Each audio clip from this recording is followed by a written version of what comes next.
Alright, so you probably saw me drill these holes. Okay. These are for the couplers.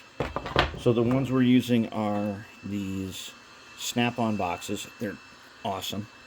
And some whisker couplers, which are sprayed in graphite. And we need to take our makeup brush, wherever it is we went. Well, we'll do that later. And then we polish them on the end a little bit, because they got graphite. Makes them super reliable for coupling up to other stuff. Now, the thing is, so what you have to do, now here's one that is ready. It's even shimmed for the motor. All right, what you have to do, which is very important if you're going to be doing couplers. If you use the coupler box that it comes with, and don't put any snowplows or anything like that on it, you're fine.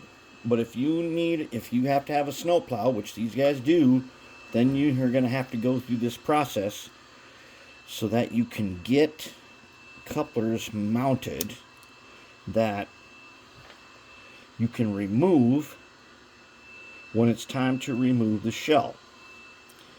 And that's kind of important. And so here's the thing, I'm just using regular whisker couplers of the normal length. It may turn out, if I'm planning on doing snowplow here, and that means the coupler will be in between the snowplow and the body. And in order to remove the body, I'll have to take the coupler out. So that's why we're doing this. All right. So if you are going to do this, which I think you should, anyways, you're going to take your frame, and there was a molded-on coupler pocket that used the standard Athearn clip. Let's say we're not going to use that. Here's what has to happen to do this. Okay, so we've got two gauges out here on the track. All right, let's zoom in. We got two gauges facing backwards. All right, and I put the trucks into this frame. Let's make sure he's on the track. Yep. Okay, now here's what must happen for you to do this. These gauges, when facing to the rear, must slip right under there. Just like that. If they slip under there, with no problem whatsoever, you are good to go. That means you'll mount your coupler, and it'll be exactly the right height. And I think this front one here might be, yeah, he's a little bit off. So I may have to file him down or bend him up. I think he's pretty doggone close, but I don't want it to when we actually go to mount couplers on this and check heights, all I have to do now is take the big file and file this down a little bit. Now, one of these other ones, I think it's this one, they're just a little bit high. But I can put a washer right there. And then we got couplers and we're good to go. So how do you do this? Now, I did the first one without using the milling machine. What I did was I used a fiberglass wheel like that guy. You know that guy? I used that guy a little bit to grind off the little nub and the sides, and then I used the 3-inch Harbor Freight, the stone grinder wheel, and I just ground it down until it made it. And I will probably do that instead of going to the files. But if you're using that big double cut square, triangle, and flat file that you get at Harbor Freight or some other tool store for dirt cheap, you'll make it. You'll make it. You put this down in the vise and you just file that to wherever you want, because not everybody has the grinder, and I did do 2 of these on the milling machine, which is a very difficult job all of itself, because the risk of wrecking it is really high on the milling machine. But on the grinder and using files, it takes only like 2-3 minutes. It's very low. with the file and the grinder, you'll be good to go. Anyways, you gotta get it to this, where that shelf fits right under. That's how you know you can mount your box and you're good to go. Now, how do we put the hole in? Well, you have to put, in order to mark the spot for the hole that I showed you how to drill already, you have got to get it, you got to put the frame in the shell, okay? And then you take the coupler,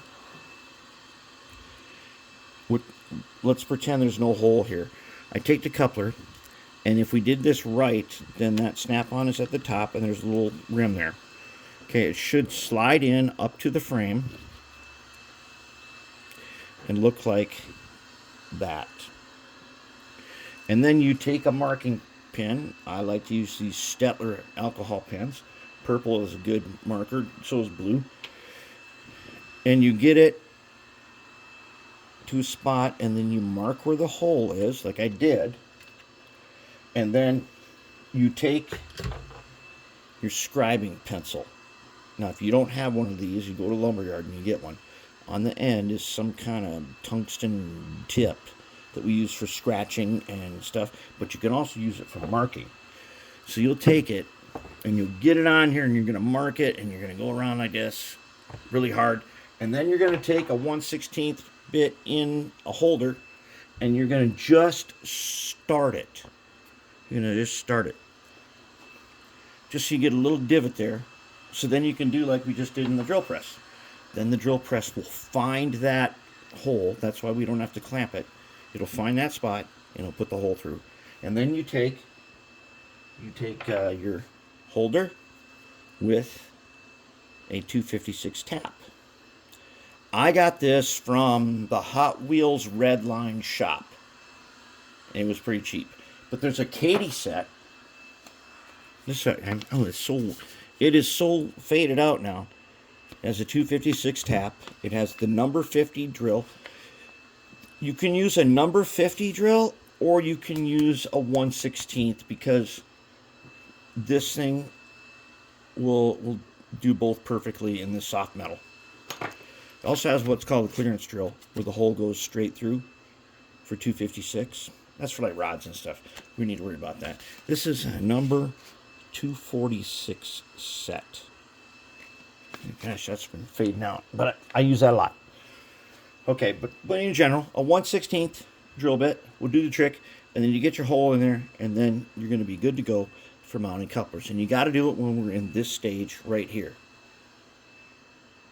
Okay, so next up will be shimming up the motor, so that our motor is going to fit. Let's see, front end. Front end is where the light bracket nub is. Whoops, and I got the trucks in backwards naturally. But anyways, the motor now, this motor is perfect for the worm gears. It's just, okay, so you want it just barely higher. You don't want it lower, just barely, tiny bit higher, and you're good. And then we'll look at that later. And then, so I used a bunch of sheet lead, and I just made layers until I got it to the right spot. The motor is going to get gooped in, and then it'll be perfect for the trucks. We'll connect it with silicone hose, and we will be good to go. So now that I've got it in this stage where the holes and everything are in, I'm going to go ahead and paint it. Okay. Now I like to paint the top side. In this case, I'm going to paint the top side the same color as that. But the bottom side on this one is going to be camouflage brown. One of them is going to be black and green. And then we'll take a look at them in a little while.